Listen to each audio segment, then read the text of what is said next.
الأخوة الكرام، أسعد الله أوقاتكم. اليوم سأتحدث عن موضوعين. الموضوع الأول هو الشكر والثناء للقنوات العربية وللإعلام العربي الذين غطوا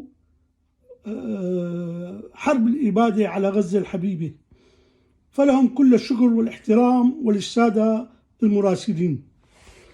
الأمر الثاني هو كل حقبة لها شعاراتها،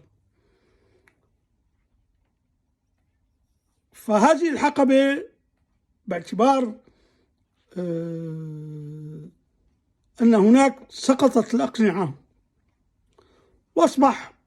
وأصبحنا في وضع جديد. كنا في القبل هناك تيار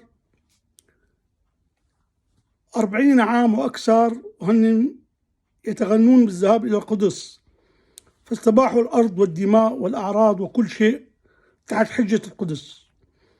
الآن اختلفت الشعارات وأصبح شعاراتهم العودة من القدس، وليس لنا علاقة بما يجري بغزة.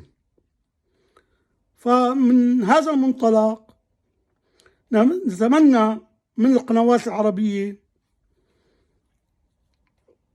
فصل خطاب محور البنتاغون عن مجازر غزة. محور البنتاغون يجب أن تحول أخباره من حرب العامود إلى قصف مطارات حلب، إلى صواريخ الأنتيكا من الجولان. هذه المعارك المنسقة والسخيفة يجب أن تتحول. نطالب القنوات العربية والإعلام العربي أن تحول إلى قسم أفلام الكرتون أو قسم ينشؤونه جديدا يحدد هذه البطولات لهذا المحور الشرير. نتمنى الإجابة وكل الشكر. قلوبنا معكم، غزة الحبيبة وإدلب الحبيبة.